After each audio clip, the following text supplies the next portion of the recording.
नमस्कार दर्शकों, स्वागत है आपका हमारे चैनल उन्ना क्राइम विरोधी न्यूज चैनल में। मैं अंश कुमार वर्मा। आज आपको हम आगरा, मेरठ और बिजनौर तक की खबरें बताएंगे। जी हाँ दर्शकों, आज हम आपसे रूबरू करवाएंगे 6 बड़ी खबरें। पूरी खबर बताएंगे विस्तार से, लेकिन उससे पहले अगर आपने हमारे चैनल उन्ना क्राइम विरोधी न्यूज को सब्सक्राइब नहीं किया तो अभी कर लीजिए, क्योंकि यहाँ खबर नहीं सच्चाई दिखाई जाती है। बात करते हैं पहली खबर की। बिजनौर की 2 लड़कियां 12 दिन से गायब, पूरा जिला दहशत में।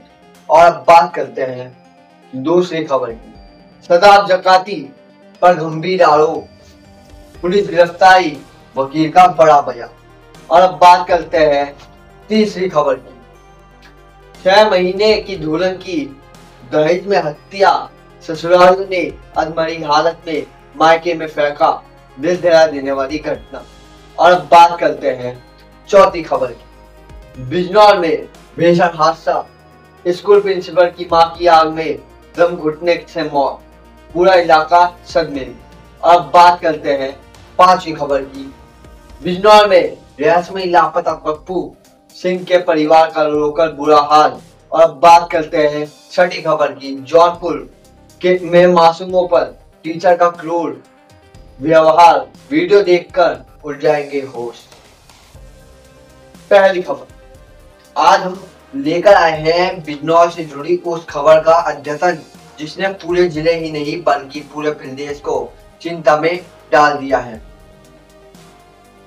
बिजनौर की 2 छात्राएं रहस्यमय ढंग से गायब, 12 दिन बाद भी पुलिस के हाथ खाली।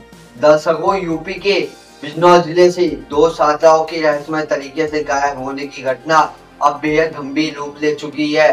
12 दिन बीत चुके हैं, लेकिन अब तक इन दोनों छात्राओं का कोई सुराग बिजनौर पुलिस के हाथ नहीं लगा है। दोनों छात्राएं, एक 9वीं क्लास की और एक दूसरी 12वीं क्लास की, अचानक गायब। जिस दिन से यह घटना घटी उसी दिन से बिजनौर पुलिस की 20 से अधिक टीमें अलग अलग राज्यों और यूपी के कई जिलों में डेरा डाले हुए हैं। हर जगह तलाश जारी है, लेकिन अभी तक नतीजा शून्य। दोनों छात्राओं के परिवार का रो रो कर बुरा हाल है। 9वीं क्लास की छात्रा की मां और पिता ने वीडियो जारी कर अपनी बेटी से घर लौट आने की गुहार लगाई है। घर के आंगन में पसला सन्नाटा, परिजनों का टूटता मन और हर कदम पर उम्मीद लगाए आंखें। बस एक ही सवाल, हमारी बेटियां कहाँ हैं? छात्राओं के गायब होने के बाद से पुलिस अब तक सैकड़ों लोगों से पूछताछ कर चुकी है। कोई भी जानकारी देने को तैयार नहीं, या शायद किसी के पास बताने लायक कुछ है ही नहीं। जिसे भी संदिग्ध पाया जा रहा है उससे घंटों पूछताछ जारी है, लेकिन अभी तक किसी भी व्यक्ति से कोई ठोस जानकारी सामने नहीं आई। पुलिस की कोशिशें जारी है, लेकिन मामला रफ्तार नहीं पकड़ पा रहा है। बिजनौर पुलिस ने अपनी टीमें उत्तर प्रदेश के कई जिलों और अन्य राज्यों में भी तैनात कर दी है। बस एक ही मकसद, दोनों छात्राओं को सुरक्षित ढूंढकर घर वापस लाना। अब सिर्फ पुलिस ही नहीं, जिले के तमाम राजनीतिक और गैर राजनीतिक संगठन भी पुलिस की तरफ उम्मीद भरी नजरों से देख रहे हैं। सबका एक ही सवाल, ये दोनों छात्राएं आखिर गई तो गई कहां? और इस रहस्यमय गुमशुदगी का पर्दाफाश आखिर कब होगा? दर्शकों, फिलहाल पूरा जिला इंतजार कर रहा है कि यह रहस्य कब खुलेगा, कब इन दोनों छात्राओं की सुरक्षित घर वापसी होगी। जब तक इस मामले पर बड़ी अपडेट नहीं आती, हम आप तक हर अपडेट पहुंचाते रहेंगे। मैं हूं अंश कुमार वर्मा, आप देख रहे थे उन्ना क्राइम विरोधी न्यूज। अब बात करते हैं दूसरी खबर की। आज हम बात करने जा रहे हैं उस यूट्यूबर की जो 10 रुपए वाला बिस्किट कितने का है वाले अपने मजेदार डायलॉग से पूरे देश में वायरल हो गया था। जी हाँ, सदाब जकाती। लेकिन दर्शकों, आज ये नाम हंसी मजाक या वायरल वीडियो की वजह से नहीं बल्कि एक बड़े विवाद की वजह से सुर्खियों में है। दर्शकों, हुआ क्या? सोशल मीडिया पर लाखों दिनों पर राज करने वाले सदाब जकाती अचानक उस समय मुश्किल में फंस गए जब एक भाजपा नेता ने उनके खिलाफ पुलिस में शिकायत दर्ज कराई। आरोप बेहद गंभीर, अश्लील कंटेंट, महिलाओं के सभी को नुकसान और बात सोशल से जुड़ी सामग्री बनाने के आरोप। शिकायतकर्ता राहुल ठाकुर ने यह मामला सीधे मेरठ एसएसपी तक पहुंचाया और फिर पुलिस की टीम हरकत में आ गई। पुलिस ने सदाब जकाती को हिरासत में ले लिया और मामला बिजली की तरह सोशल मीडिया पर फैल गया। लेकिन कहानी यहाँ खत्म नहीं होती। जिस शख्स ने अपनी जिंदगी ड्राइवर की नौकरी से शुरू की और अपनी मेहनत से सोशल मीडिया की दुनिया में स्टार बन गया, वही सदाब जकाती अचानक ही विवाद के केंद्र में खड़ा। सदाब ने हमेशा अपनी स्ट्रगल और अपनी जर्नी को साफ साफ शेयर किया है। लोग उन्हें पसंद करते हैं क्योंकि वो जमीन से जुड़े हुए हैं। लेकिन आरोपों ने सबको हैरान कर दिया। क्या हुआ आगे? पुलिस ने सदाब जकाती के खिलाफ शांति भंग में चालान किया। मामला कोर्ट पहुंचा और कोर्ट में सदाब जकाती ने कहा, कोर्ट में पेश किया गया था, क्या मामला था और किस वजह से आपको गिरफ्तार किया गया था और आप छूट गए क्या? जी, पहले तो बहुत लोगों की दुआएं हैं मेरे साथ और जिन्होंने भी ये काम किया है उनके लिए भी शुभकामनाएं हैं, दुआएं हैं। दुआएं तो इसलिए हैं कि जो वो कर रहे हैं वो जो मैं कर रहा हूं मैं। तो एक वीडियो मैंने बनाई थी अपनी बच्ची को लेकर, वो खुद मेरी बेटी है। तो बस मैंने उस वीडियो में इतना ही बोला है कि आप एक क्यूट हैं, बहुत प्यारी बच्ची हैं या खूबसूरत हैं, तो आपकी माँ भी इतनी खूबसूरत होंगी। तो उस वीडियो में तो मैंने तारीफ की है, मतलब कोई बुराई वाली बात मुझे उसमें नहीं लगी थी। मैंने बहुत सोच समझ के वो वीडियो डाली, लेकिन बाद में मैंने उसे डिलीट कर दिया। अगर जो किसी को भी मेरी इस वीडियो से नुकसान हुआ है या उनका दिल दुखा है या परेशानी हुई है तो उसके लिए हम सॉरी बोलते हैं। कौन व्यक्ति है, किसने मुकदमा लिखवाया था, क्या वो कोई है पार्टी के नेता, नाम तो मेरे ध्यान में नहीं। कौन सी धारा में मुकदमा आपके ऊपर लिखा गया? कोई बात नहीं, धारा का भी मुझे पता नहीं है किस तरह की धारा थी। जमानत हो गई? हाँ।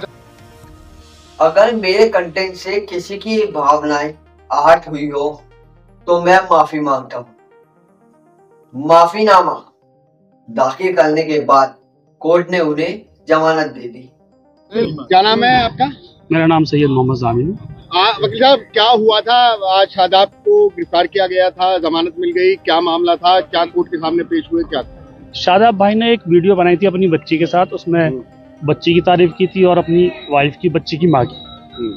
वो वीडियो वायरल हुई, किसी की भावनाएं आहत होने लगी, उस पर जो उन्होंने शिकायत करी, जबकि ऐसा कुछ नहीं था। उन्होंने अपनी बच्ची को और अपनी माँ को, उसकी माँ को कहा था जो उनकी बीवी थी, उसमें किसी की ऐसा कोई मैटर नहीं था। मगर लोगों ने शिकायत करी, उसमें पुलिस ने मुकदमा कर दिया, तो उसमें शांति भंग के मुकदमे वो से लेकर यहाँ आ गए। कौन से थाने में? इचोली थाने पे मुकदमा कायम हुआ है। जमानत मिल गई है? जमानत मिल गई है। क्या कहा कोर्ट में आपने? कोर्ट में ये कहा कि कोई ऐसा मामला था नहीं, शांति भी भंग नहीं हो रही है इससे, किसी को ऐसी बात भी नहीं कही है, तो इसमें कहाँ मुकदमा बनता है। कोर्ट ने आपकी बात मानी? और हाँ, कोर्ट ने हमारी बात मानी और उन्हें छोड़ दिया। फिलहाल सदाब अब रिहा हो चुके हैं, लेकिन सोशल मीडिया पर इस मामले की चर्चा तेज है।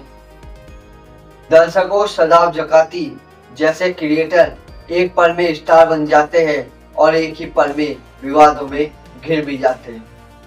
लेकिन क्या वाकई उनका वीडियो अश्लील था? क्या ये एक ओवर रिएक्शन था या कंटेंट क्रिएटर्स को अपनी सीमाओं पर और ध्यान देना होगा? आपका क्या मानना है कमेंट में जरूर बताइएगा। और बात करते हैं तीसरी खबर। आज जो खबर हम आपको दिखाने जा रहे हैं वह दिल दहला देने वाली है। बिजनौर में एक नई नवेली दुल्हन जिसकी हथेलियों की मेहंदी का रंग अभी फीका भी नहीं पड़ा था, लेकिन दहेज के लालची दरिंदों ने उसकी खुशियों को मौत में बदल दिया। धामपुर क्षेत्र से आई इस सनसनीखेज घटना ने पूरे इलाके में हड़कंप मचा दिया है। 6 महीने पहले अमर सिंह की बेटी ममतेज की शादी नगीना क्षेत्र के रहने वाले मनीष के साथ हिंदू रीति रिवाज से बड़े ही धूमधाम से हुई थी। घर में खुशियां थी, सपने थे और उम्मीदें थी। लेकिन दर्शकों कहते हैं ना, लालच इंसान को हैवान बना देता है। ठीक वैसा ही हुआ ममतेज के साथ। शादी के कुछ ही दिनों बाद दहेज के भूखे ससुरालियों ने ममतेज का जीवन नरक बना दिया। वह बार बार अपने मायके वालों को बताती रही कि ससुराल वाले उसे परेशान कर रहे हैं, ताने दे रहे हैं, मारपीट कर रहे हैं, लेकिन मायके वाले उसे समझाते रहे, उसे मजबूत बने रहने की सलाह देते रहे। लेकिन उन्हें क्या पता था कि ये समझाना ही उनकी बेटी की जान पर भारी पड़ जाएगा। जी क्या नाम है आपका? भैया जी मेरा नाम हरिओम है। कहाँ के रहने वाले हो? मैं ग्राम तिबड़ी का रहने वाला हूँ। आज क्या हादसा हुआ है? आज ये हादसा हुआ है, ये शाम की बात है। इसकी सासू ने झगड़ा करा के ऐसे मतलब सामान के ताने दिए तेरे भैया ने। किसकी सासू ने? इसकी हमारी बहन की सासू ने, ममता की सासू ने। मैं उसका भाई हूँ।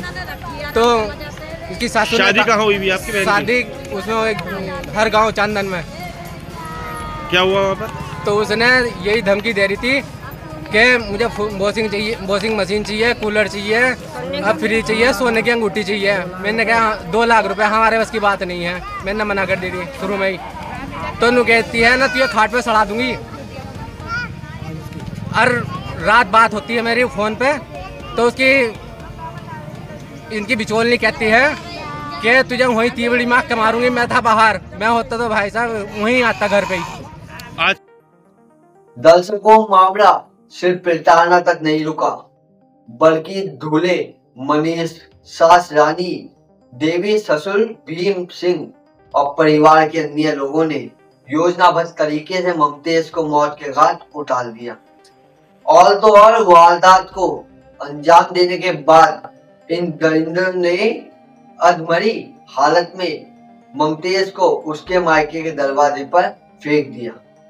परिजन उसे तुरंत अस्पताल ले गए, लेकिन डॉक्टरों ने ममतेज को मृत घोषित कर दिया। इस समय पूरा मायका पक्ष सदमे में है और पूरे गांव में सिर्फ एक ही सवाल गूंज रहा है, आखिर कब तक बेटियां दहेज के लालच में यूं ही मौत का शिकार होती रहेंगी। फिलहाल पुलिस ने सबको पोस्टमार्टम के लिए भेज दिया है। ससुराल पक्ष के सभी आरोपी फिलहाल फरार बताए जा रहे हैं। पुलिस टीम लगातार दबिश दे रही है और मामले की हर एंगल से जांच में जुट गई है। उधर ममतेज के परिजनों ने दूल्हे मनीष, उसकी मां रानी देवी, ससुर भीम सिंह और अन्य पर हत्या की गंभीर धाराओं में रिपोर्ट दर्ज कराई है।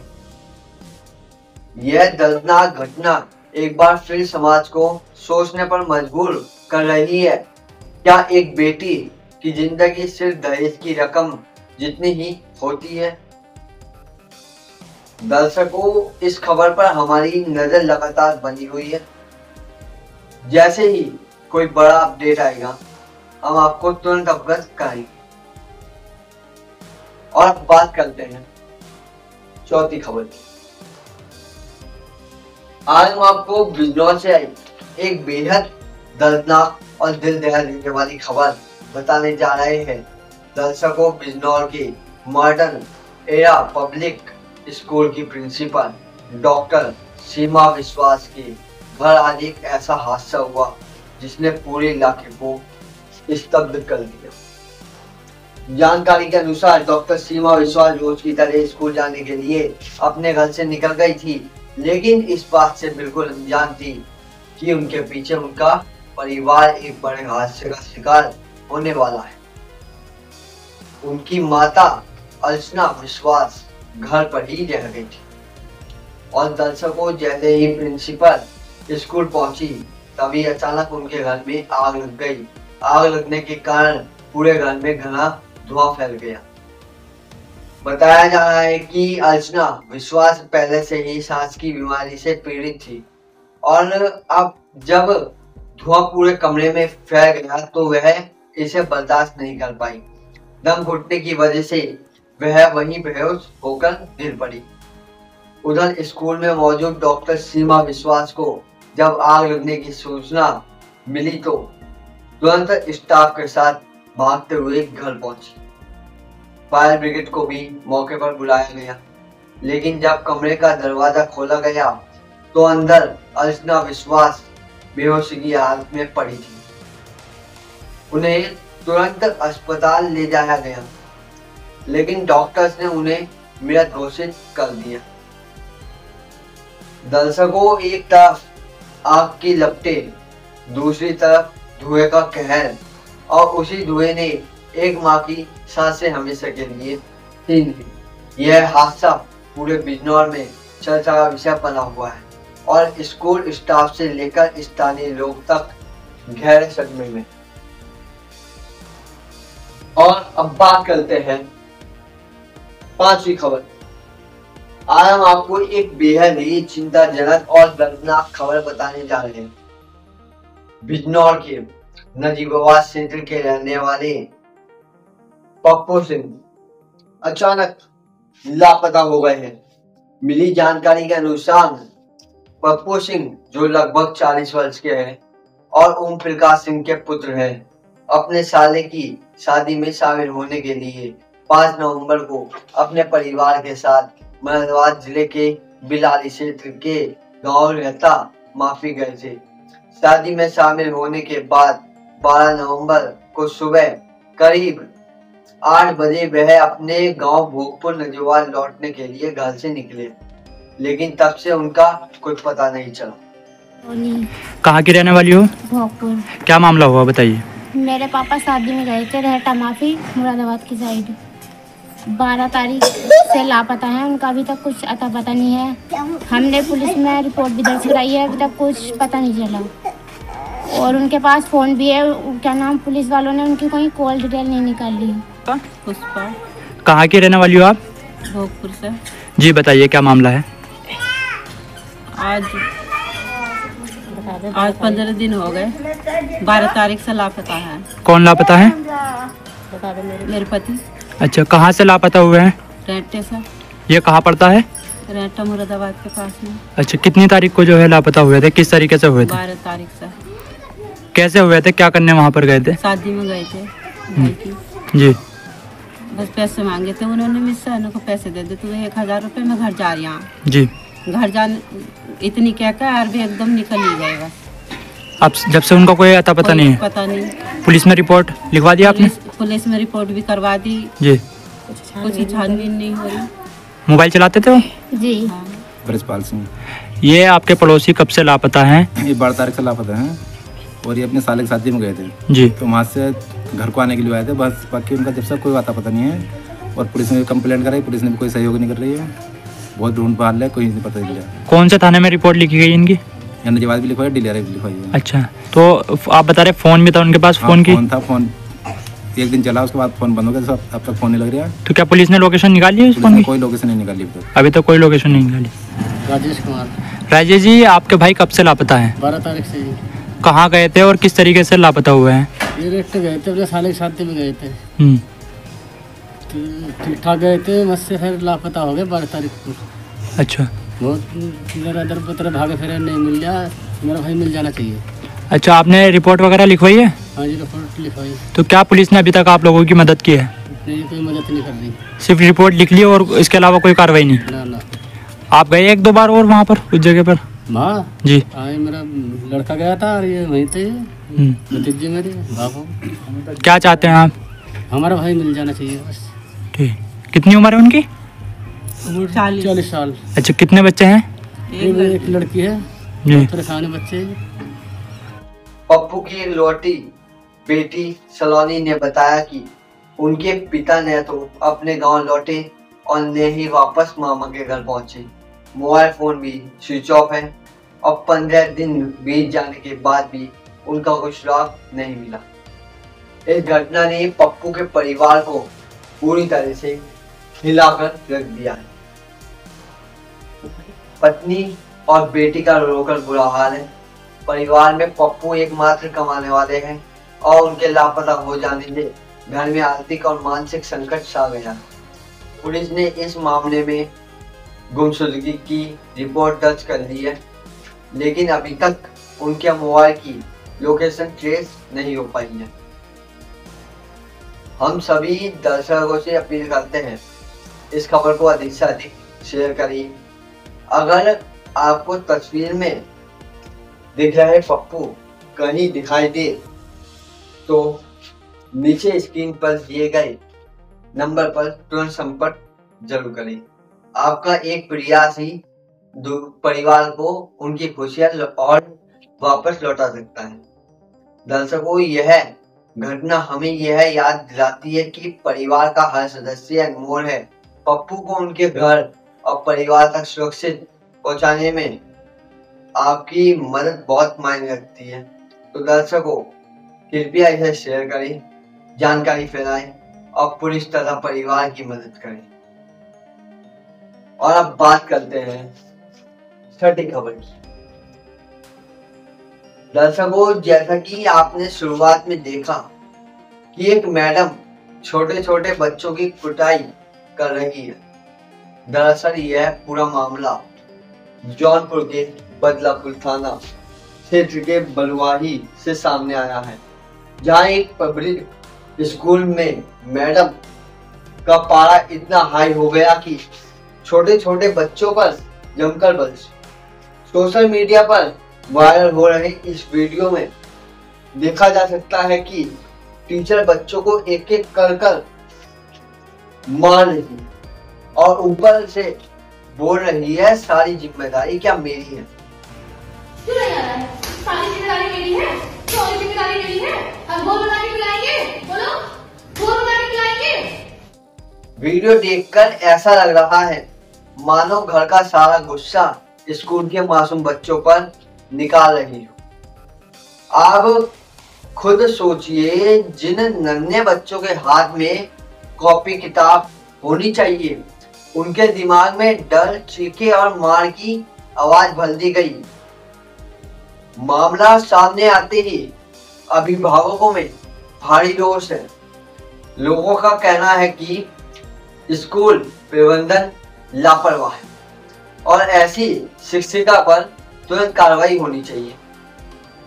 स्थानीय लोग मांग कर रहे हैं कि अगर ऐसे शिक्षकों पर रोक नहीं लगी तो बच्चों का भविष्य कौन संभाले। फिलहाल यह वीडियो तेजी से वायरल हो रहा है और पुलिस व प्रशासन से कड़ी कार्रवाई की मांग की जा रही है। आप इस पूरे मामले पर क्या कहते हैं?